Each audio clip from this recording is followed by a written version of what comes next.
कम करना होगा।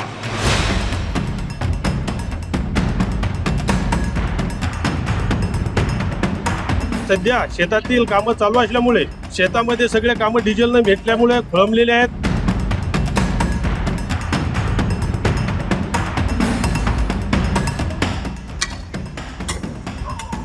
आता शेतीचे कामं करायचे, जे ट्रॅक्टरला शेतीला डिझेल लागते, त्याच्यासाठी त्या ट्रॅक्टरमध्ये काय आम्ही टाकायचं आणि शेतीचे कामं कसे करायचे।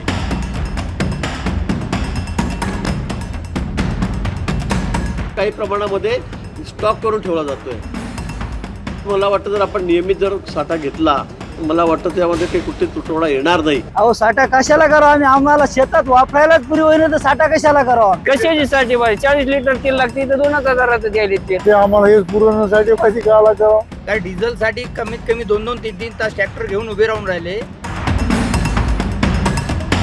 आज शेतीचं काम आहे, पेरण्या पाण्याचे दिवस येऊन राहिले, त्या सरकारला हे समजायला पाहिजे। साथियों, भारत के पास बड़े बड़े तेल के कुएं नहीं हैं। दौरे चालू आहेत मोदी साहेबाचे आणि कास्तकार इकडे मरून आला। डिझेल म्हणजे आता सध्या डे नाईट ट्रॅक्टर चालू आहेत। जर या टायमाला जर अशी समस्या म्हणल्यावर पुढे कामं कसे करावे शेतीचे? काय नाही, शेतीसाठी डिझेल भेटा अशी आमची मागणी आहे।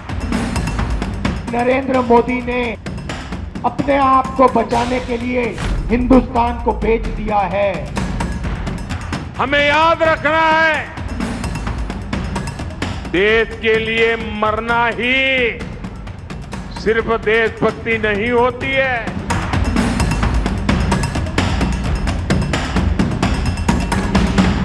साथियों, राज्यातल्या बहुतांश जिल्ह्यात विशेष करून ग्रामीण भागातल्या प्रत्येक पेट्रोल पंपावरती कमी अधिक प्रमाणात सध्या हीच परिस्थिती आहे। आता तुम्ही म्हणाल की याचं कारण तर स्पष्ट आहे, पंपावरती पेट्रोल डिझेलच नाही तर मग अशा रांगा तर लागणारच।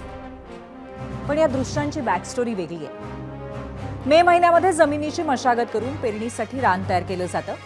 साधारणपणे मान्सून पूर्वीच ही कामं करावीच लागतात। सध्या त्याच कामांसाठी मोठ्या प्रमाणात ट्रॅक्टर्सचा वापर होतोय आणि त्यासाठी डिझेल गरजेचं आहे। आता साधारणपणे ट्रॅक्टरचं मायलेज 2 पद्धतीने मोजलं जातं। रस्त्यावरती चालताना 1 लिटर डिझेल मागे ट्रॅक्टर 10 ते 12 किलोमीटर धावू शकतात। मात्र शेतात काम करताना ट्रॅक्टरला एका तासाला 3 ते 5 लिटर डिझेल लागतं। शिवाय अनेक ठिकाणी डिझेलचे ट्रॅक्टर्स भाड्याने घेतले जातात। पण हल्ली या ट्रॅक्टरचे मालक पंपावरती जाण्याऐवजी थेट शेतात जात आहेत आणि शेतमालकालाच डिझेल आणण्याची विनंती करतायत। काही ट्रॅक्टर मालक आडमुठेपणा करत शेतकऱ्यांच्या हतबलतेचा गैरफायदाही घेत आहेत। पण शेवटी डिझेलसाठी जास्तीत जास्त शेतकऱ्यांनाच हातात रिकामा कॅन घेऊन पंपावरती जाण्याशिवाय दुसरा पर्याय उरलेला नाही। तुम्हाला आठवतंय ना की पंतप्रधान मोदींनी 10 आणि 11 मेला म्हणजेच 8 दिवसांपूर्वी काटकसरीचं आवाहन केलं होतं। मोदींच्या त्या भाषणानंतर गेल्या 8 दिवसांमध्ये कोणत्या ना कोणत्या गोष्टींचे दर वाढल्याच्या बातम्या नियमितपणे आल्यात। थोडक्यात मोदींनी आवाहन करत असतानाच आपल्याला महागाईशी लढायला तयार राहा असा सल्लाच दिला, हे आता तीव्रतेने जाणवायला लागलंय। पण तरीही इतक्या लगेच राज्यातील पेट्रोल पंपावरती अशी स्थिती निर्माण होईल असं नक्कीच वाटलं नव्हतं। त्यामुळे गाव शहर सगळीकडेच जनता सध्या भांबावलेली आहे। असो, आज पुन्हा एकदा झालेली इंधनाची दरवाढ आणि इतर महागाईच्या बातम्यांचं सखोल विश्लेषण आता आपण करूयात। त्यासाठी मी पूर्वी भावे तुमचं स्वागत करते आणि तुम्ही पाहताय झिरो आवर। आजची सकाळ पुन्हा एकदा पेट्रोल डिझेलच्या दरवाढीने झाली आहे।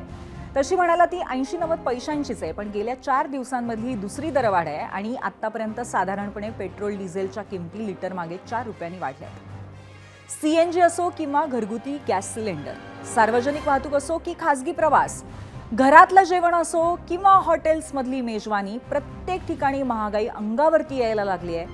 आणि हाच मुद्दा पकडून राहुल गांधींनी सरकारवरती जोरदार निशाणा साधलाय। इकोनॉमी पर का स्ट्रक्चर जो बदला है, अब आर्थिक तूफान आ रहा है और उन्होंने जो स्ट्रक्चर बनाया है अदानी अंबानी वाला, वो अब खड़ा नहीं रहेगा, वो टूटेगा पूरा का पूरा। और दुख की बात है कि नुकसान आम जनता को, मतलब वो अपने महलों में बैठे रहेंगे तो बहुत बहुत कठिन समय आ रहा है। एक्शन लेने के बजाय नरेंद्र मोदी देश से कह रहे हैं कि फॉरेन ट्रिप पर मत जाओ और नरेंद्र मोदी दुनिया का चक्कर काट रहे हैं। तो ये हालत है। आता राहुल गांधींसह देशातील प्रत्येक विरोधक या शब्दांमध्ये सरकारवरती तुटून पडलाय। त्यांच्या याच आरोपांवरती आज आपला पहिला प्रश्नही आहे, तो पाहण्यासाठी आपण जाऊयात पोल सेंटरला आणि पाहूयात प्रश्न कशा अनुषंगाने आहे, कारण आजचं राजकारणही तसंच रंगलेलं आहे। सरकारनं काटकसरीचं आवाहन करून आर्थिक संकट काही संपणार नाही असा राहुल गांधींचा दावा तुम्हाला पटतो का? होय किंवा नाही आम्हाला जरूर सांगा।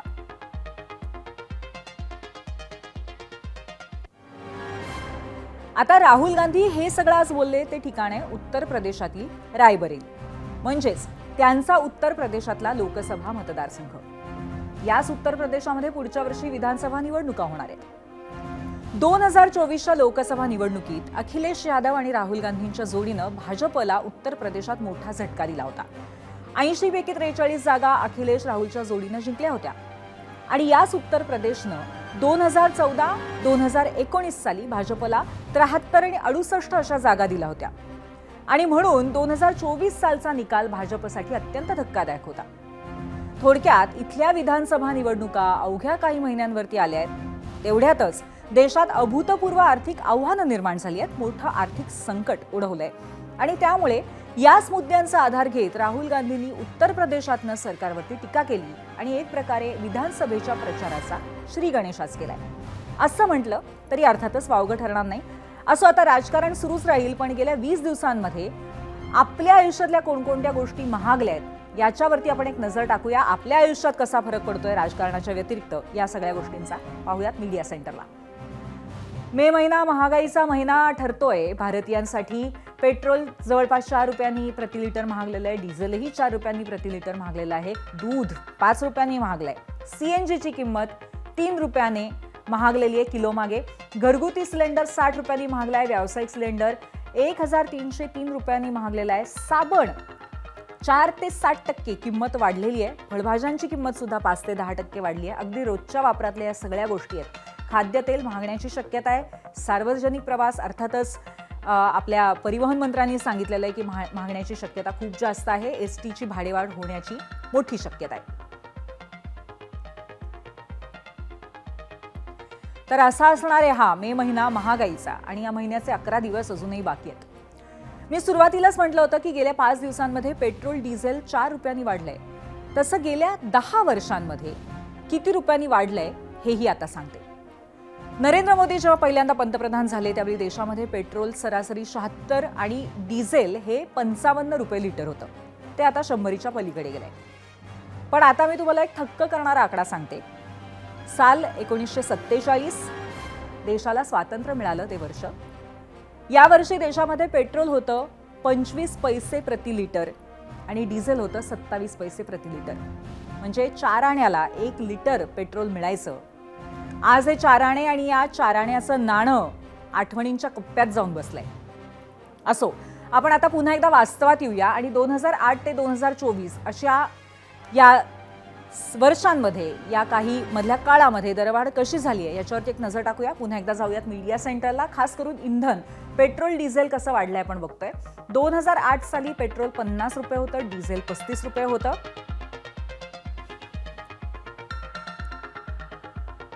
2010 साली म्हणजे आजपासून 16 वर्ष पूर्वी पेट्रोल 55 रुपये, डिझेल 45 रुपये। वर्ष 2014 पेट्रोल 76 रुपये, डिझेल 55 रुपये। वर्ष 2016 पेट्रोल 65, डिझेल 62। वर्ष 2018 पेट्रोल सरासरी 76 रुपये, डिझेल 74 रुपये। 2020 पेट्रोल 81 रुपये, डिझेल 80 रुपये। 2022 पेट्रोल 97 रुपये, डिझेल 95 रुपये। जानेवारी 2024 पेट्रोल 95 रुपये, डिझेल 88 रुपये। ऑक्टोबर 2024 103 रुपये पेट्रोलची किंमत आणि डिझेल 97 रुपये।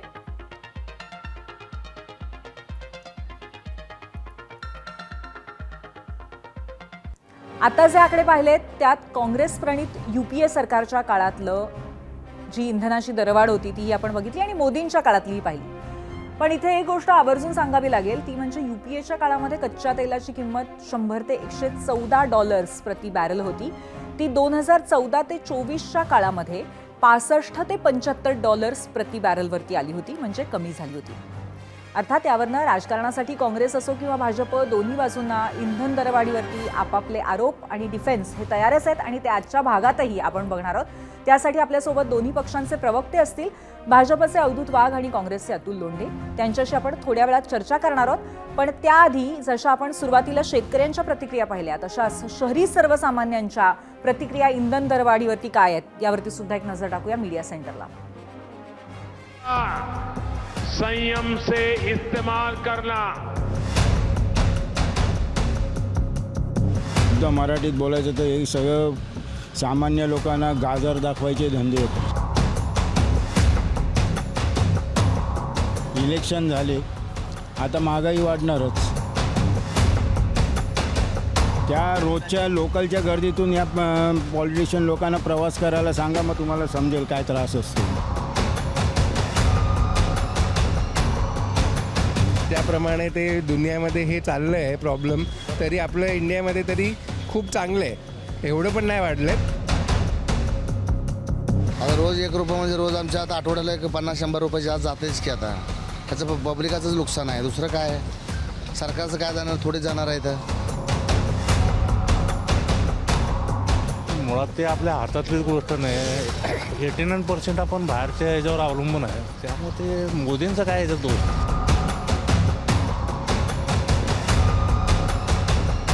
पहिले मला सांगा की जेव्हा क्रूड ऑइल कमी झालं होतं, गव्हर्नमेंटने 5 वर्षापर्यंत कमी का बरं नाही केलं?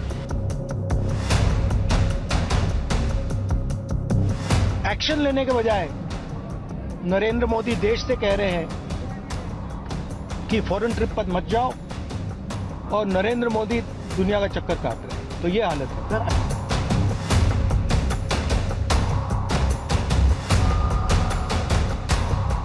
मां भारती को सर्वोपरि रखते हुए हमें एकजुट होकर के लड़ना होगा.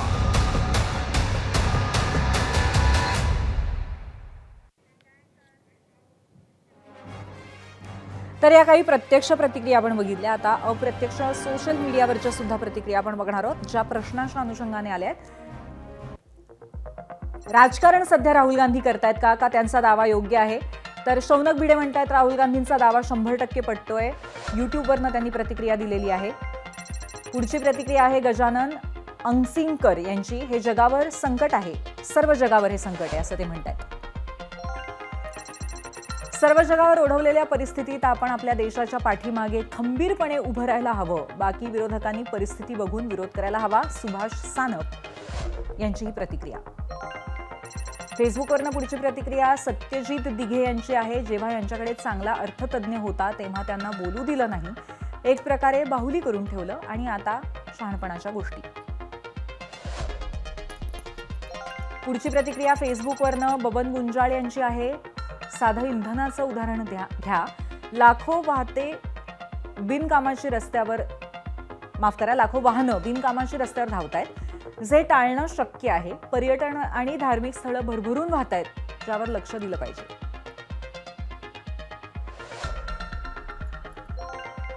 फेसबुकवरनं पुढची प्रतिक्रिया शीला कोटियन यांची आहे. आर्थिक संकट बहुतेक देशांवर आहे, म्हणूनच मोदीजी बोलत आहेत, काटकसर करा, त्यात वाईट काय?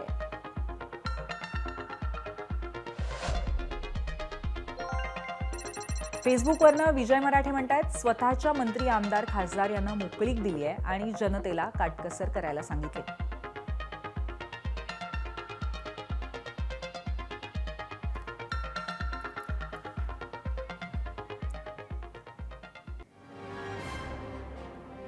आणि आता या क्षणी आपल्यासोबत काँग्रेसचे राष्ट्रीय प्रवक्ते अतुल लोंढे आहेत. तर थोड्याच वेळात अवधूत वाघ भाजपचे प्रवक्तेही आपल्या सोबत असतील, कनेक्ट होतील. तोपर्यंत ते आपण सुरुवात करूया अतुलजींपासून. अतुलजी, आपलं स्वागत आहे.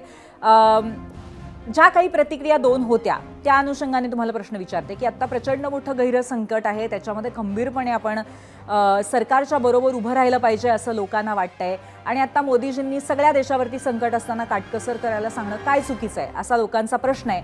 काय म्हणाल्यावर ऐसा है कि माँ भारती के लिए जनता ने त्याग करना चाहिए और बाप अमेरिका के सामने झुककर अदानी के लिए मोदी ने फायदा करना चाहिए, अशा पद्धतीची ही एक प्रकारची मोदींची मानसिकता आहे. तुम्ही सांगितल्या त्याच्यामध्ये एक फॅक्टर तुम्ही सोडलेला आहे किंवा कदाचित विसरला असाल. तुम्ही एक्साईज ड्युटी किती होती हो? जेव्हा $147 गेलो होतं आमच्या काळात, UPAच्या काळात 147, 114 नाही, जेव्हा सरकार सोडलं तेव्हा $112 होतं. तेव्हा पण एक्साईज ड्युटी ₹3.46 आणि ₹9.56 होती. रोड इन्फ्रास्ट्रक्चर सेस हा ₹1 होता.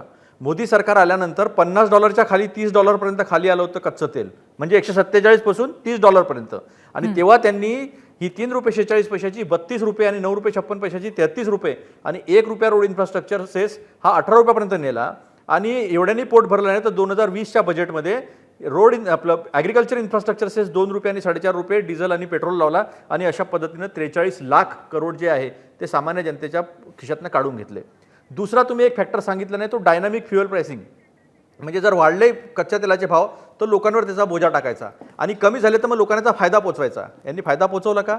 यांनी फायदा आपल्या मित्रांचा करून दिला, कारण की पेट्रोलच्या ऑइलच्या कंपन्या ज्या रिफायनिंग त्या सगळ्या अदानीच्या आहेत, नायराच्या आहेत.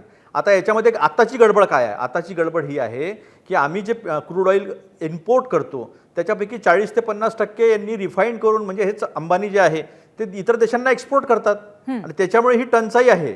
ही पहिले जे म्हणत होते ना की तयारी 78 दिवसाच्या पहिल्यापासून करायला पाहिजे होती, तर त्या तयारीमध्ये पहिलं हे होतं. दुसरं मग होतं लिबरलाइज सिस्टम ऑफ रेमिटन्सेस, त्याचा होता तो फॅक्टर त्यांनी लक्षात जो आहे तो घेतला नव्हता. आता याच्यामध्ये हे महागाई कशी हे होणार आहे? पेट्रोल डिझेलचे भाव सगळ्यात पडतात. आता ट्रॅक्टरला सुद्धा ते डिझेल कमी देतात आहे, ट्रकांना 25 लिटर फक्त डिझेल देत आहेत, म्हणजे ट्रक सुद्धा रस्त्यावर थांबतील. वस्तूंची कमतरता होईल आणि भाव जे आहे ते मोठ्या प्रमाणावर वाढणार आणि सगळ्यात मोठी महागाई कशावर येणार आहे? आता आपल्याकडे खतांची कमतरता होणार आहे. इनपुट शेतीचे जे आहे ते वाढणार आहे, त्याच्यामुळे एक मोठा फटका बसणार आहे. तिसरा फटका जो आहे तो हिलियम भेटणार नाही या होर्मुजमुळे. हिलियम न भेटल्यामुळे सेमीकंडक्टर चिप जी आहे त्याचा शॉर्टेज येईल. मग इलेक्ट्रॉनिक वस्तू आहे, मोबाईल आहे आणि सगळ्याच गोष्टीमध्ये सेमीकंडक्टर चिप लागतं, कारपासून. त्या सगळ्या गोष्टी ज्या आहे मोठ्या प्रमाणावर महागाई भडकणार आहे. तिसरा फॅक्टर, जी अमेरिकेसोबत डील केलेली आहे त्या डीलमध्ये देशाचा शेतकरी विकून टाकलेला आहे. एकमेव राष्ट्र आहे अमेरिका ज्याच्यासोबत आपला ट्रेड सरप्लस आहे. बाकी सगळ्या ठिकाणी आपण मायनस आहोत, कारण की आपलं मेक इन इंडिया फेल झालेला आहे. $112 बिलियन निगेटिव्ह ट्रेड. तुमचे मुद्दे कळलेले आहेत. आज ज्या पद्धतीने आरोप केले राहुल गांधींनी त्याच लाईनवरती तुम्ही बोलताय आणि आता आपल्यासोबत अवधूत वाघ कनेक्ट झालेले आहेत, त्यामुळे मी तुम्हाला थोडंसं थांबवते. आधी त्यांचं उत्तर घेऊया, त्याच्यानंतर मी पुन्हा तुमच्याकडे येते. अवधूतजी, तुम्ही ऐकलं असेल पुन्हा एकदा, शेतकरी आज कुठेतरी विकलेला आहे आपल्या देशातला असं म्हटलं जात आहे. अतुल लोंढेंनी आत्ताच म्हटलं, त्याचबरोबर आज राहुल गांधींनी असं म्हटलं की आपला देशच विकायला काढलेला आहे पंतप्रधानांनी. खूप मोठे आरोप आहेत हे. तुमचं उत्तर यावर? 2014 पासून 2026 पर्यंत गेली 12 वर्ष काँग्रेसचे नेते आणि त्यांचे प्रवक्ते जे सातत्याने असे खोटे आरोप करत आहेत त्याला जनताच प्रत्युत्तर देत आहे. शेवटचं प्रत्युत्तर आसाम, पुडुचेरी आणि बंगालमध्ये जो दैदिप्यमान विजय आम्ही मिळवलेला आहे हे उत्तर आहे. लोक यांना सिरियसली घेत नाही, लोक यांची थट्टा उडवतात आणि सातत्याने पराभूत होऊनही हे सुधारायला तयार नाहीत. मला असं वाटतं की त्यांनी हे आपलं कर्तव्य असंच पुढे न्यावं. बरं अवधूतजी गेली 2 वर्ष रशिया. बरं अवधूतजी, मी ऍक्च्युली बंगाल आणि राजकारण आणि तुम्ही जर रशिया या सगळ्यांना मी तुम्हाला महाराष्ट्रात आणते आणि मी तुम्हाला फक्त एवढंच विचारते, आपल्याकडे आता इंधनाचा तुटवडा आहे की नाही महाराष्ट्रात? मला असं वाटत नाही की इंधनाचा तुटवडा आहे.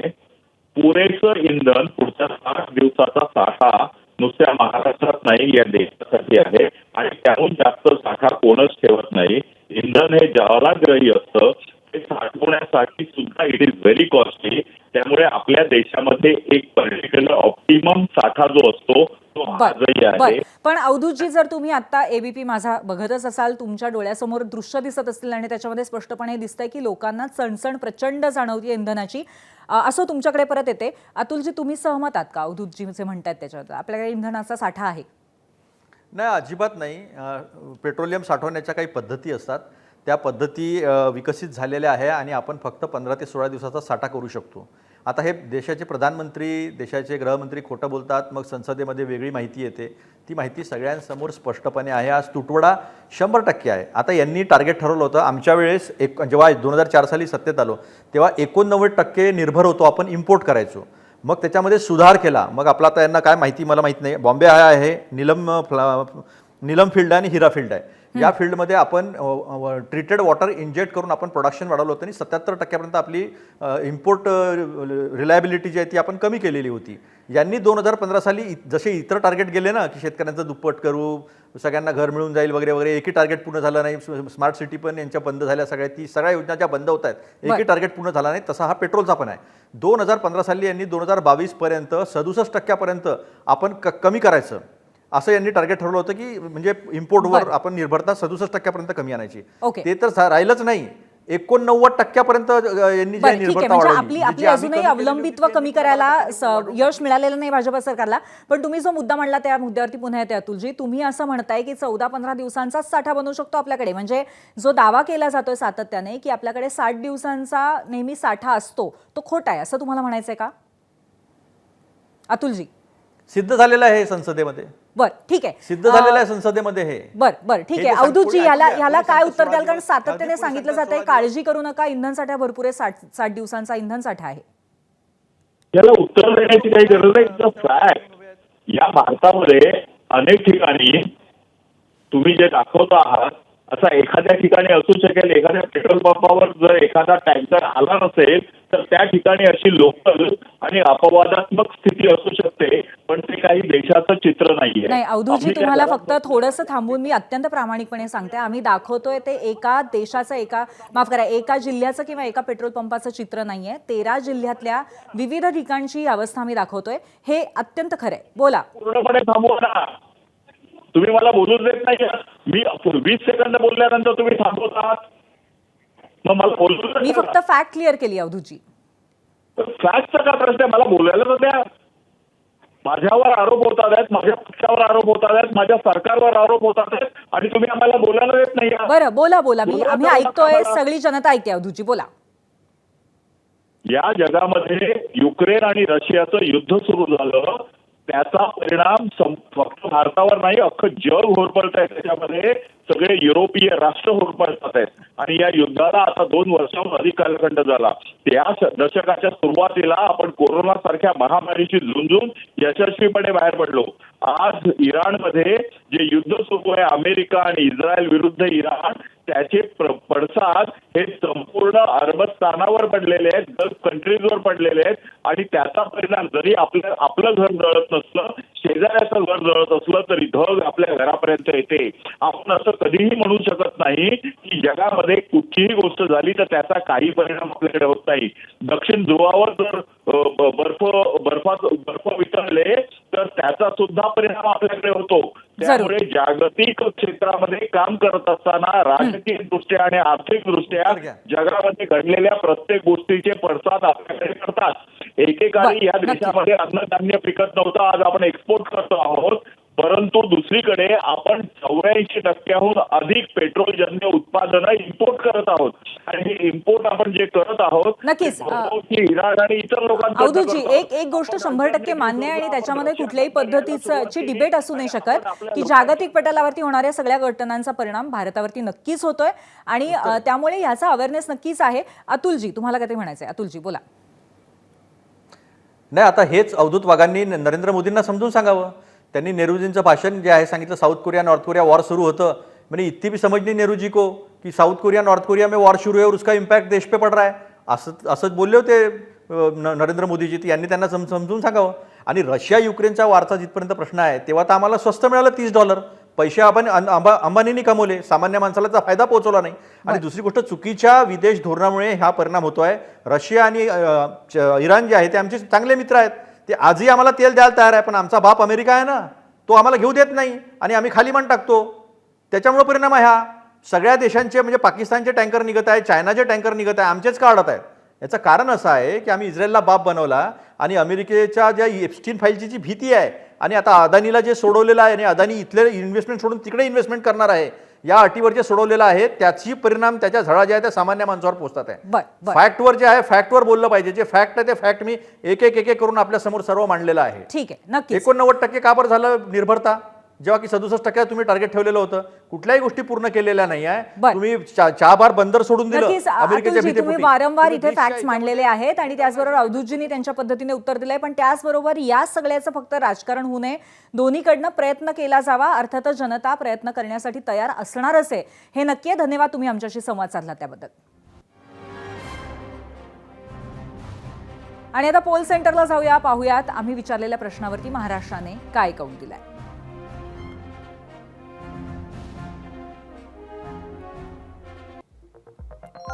सरकारनं काटकसरीचं आवाहन करून आर्थिक संकट काही संपणार नाही, हा राहुल गांधींचा दावा पटतो का?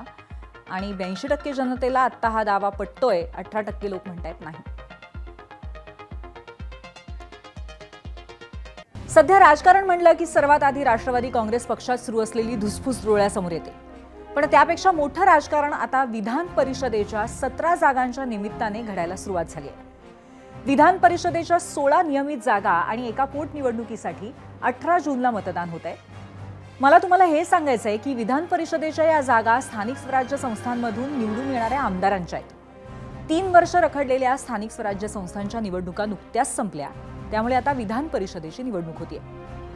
सगळीकडे ऊन तापलेलं असताना ही निवडणूक घोषित होताच आता राजकारणही तापू लागलंय. या 17 जागांसाठी महायुती आणि महाविकास आघाडी या दोन्हीमधनं एकमेकांच्या जागांवरती दावे प्रतिदावे होऊ लागलेत.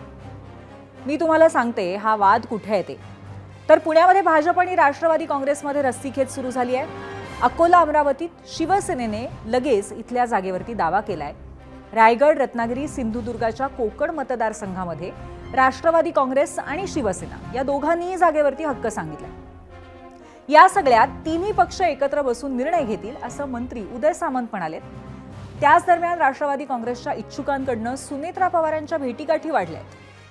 हे सगळं सुरू असताना भाजपचे चंद्रशेखर बावनकुळे यांनी पुन्हा एकदा बिनविरोधची री ओढली आहे. तर तिकडे महाविकास आघाडी ठाकरेंच्या शिवसेनेने संभाजीनगर, परभणीच्या जागांवरती दावा केलाय. आता अशा घडामोडी घडत असल्यामुळेच आपला प्रश्न सुद्धा या विधान परिषदेच्या निवडणुका आणि त्या अनुषंगाने असलेल्या राजकारणावरती आहेत. जाऊयात पोल सेंटरला, पाहूया दुसरा प्रश्न. विधान परिषदेच्या 17 जागांची निवडणूक, कोणती आघाडी एकजूट राहील? महायुती, महाविकास आघाडी, दोघेही नाही? आपलं मत जरूर सांगा.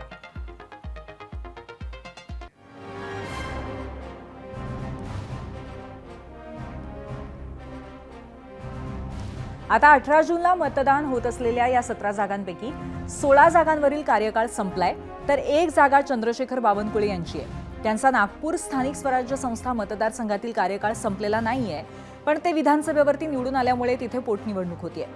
बाकीच्या 16 जागा कुठल्या आहेत हे आता आपण बघूया. जाऊयात मीडिया सेंटरला, ग्राफिक्सच्या माध्यमातून एक नजर टाकूया. विधान परिषद निवडणूक होणाऱ्या जागा कोकण, ठाणे, पुणे, सोलापूर, सांगली, सातारा, अहिल्यानगर, नाशिक, जळगाव, परभणी, हिंगोली, छत्रपती संभाजीनगर आणि जालना, नांदेड, धाराशिव, लातूर, बीड, अकोला, अमरावती, यवतमाळ, वर्धा, चंद्रपूर, गडचिरोली, भंडारा, गोंदिया अशा या 16 जागा आहेत. असे हे 16 मतदारसंघ आहेत.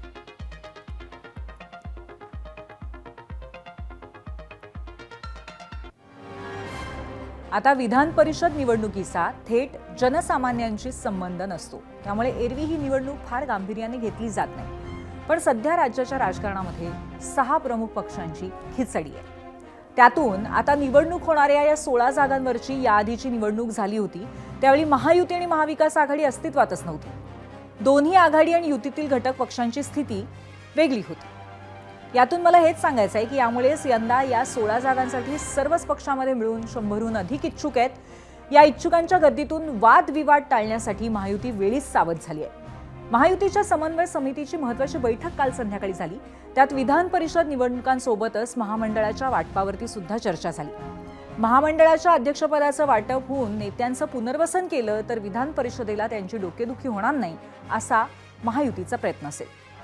भाजपकडनं चंद्रशेखर बावनकुळे, गिरीश महाजन, राष्ट्रवादीकडनं हसन मुश्रीफ, छगन भुजबळ, शिवसेनेकडनं दादा भुसे, उदय सामंत बैठकीला होते.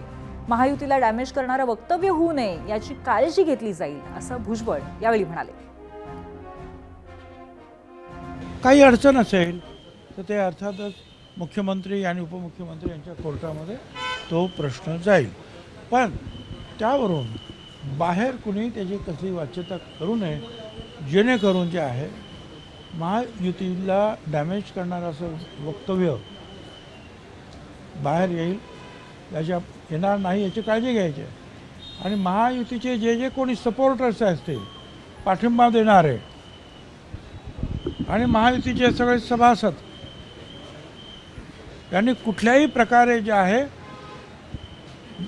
मगाशी सांगितल्याप्रमाणे म्हणजे महायुतीचे मित्र असतील त्यांनी सुद्धा कृपा करून महायुतीच्या डाग लागेल किंवा महायुतीवर टीका टिप्पणी होईल अशा प्रकारचं भाष्य कोणी करायचं नाही.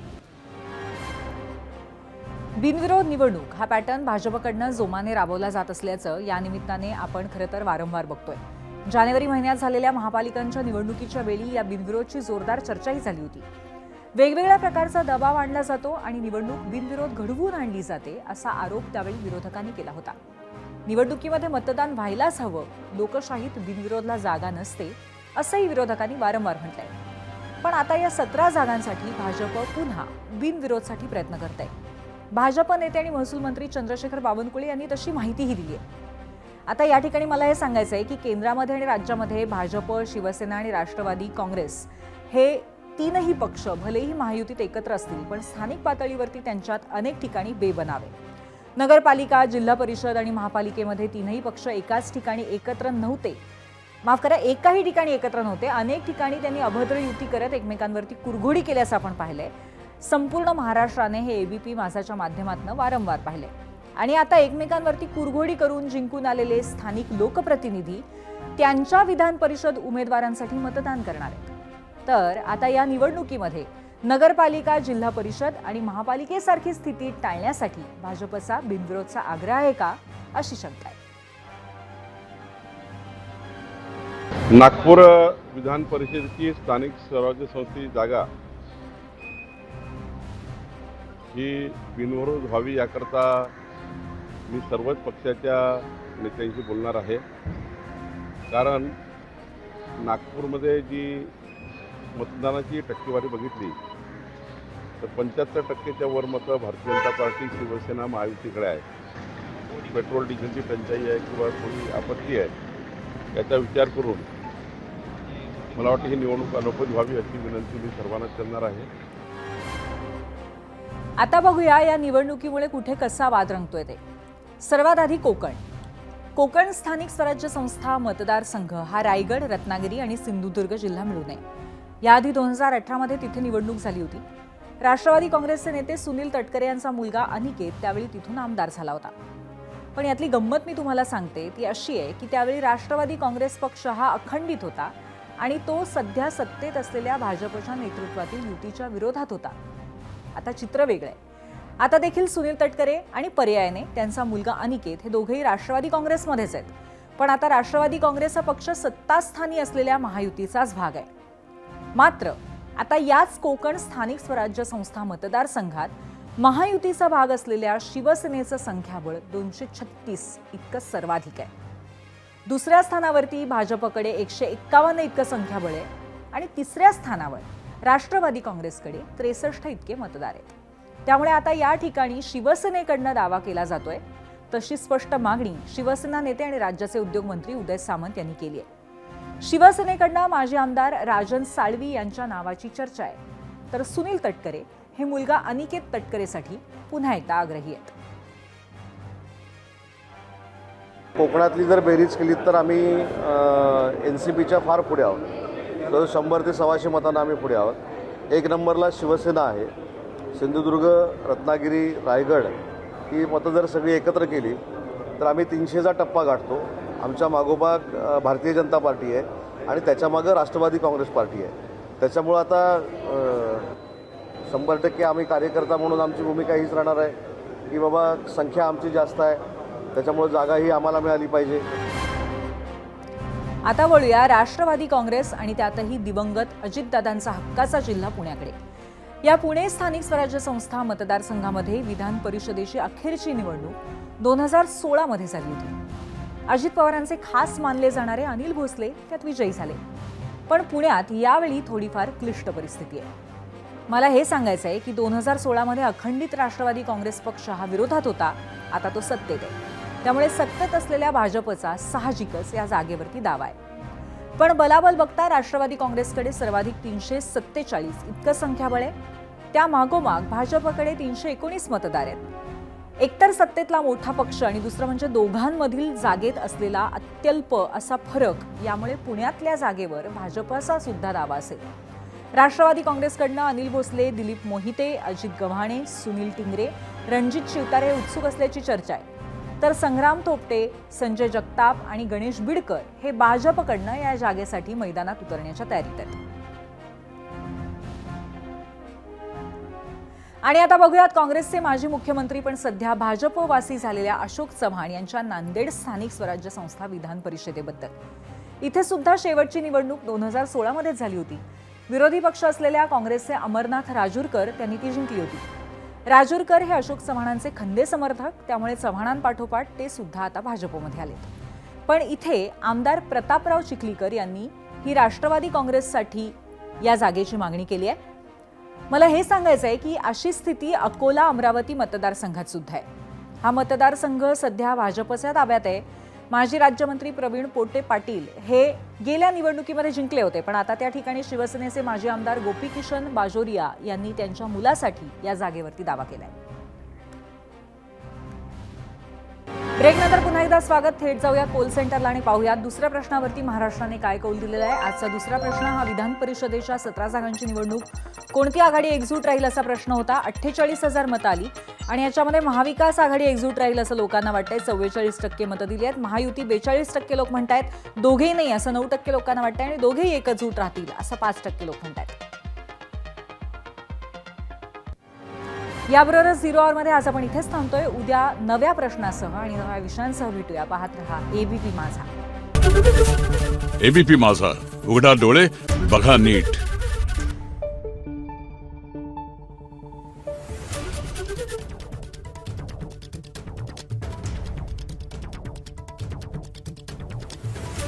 Thank you.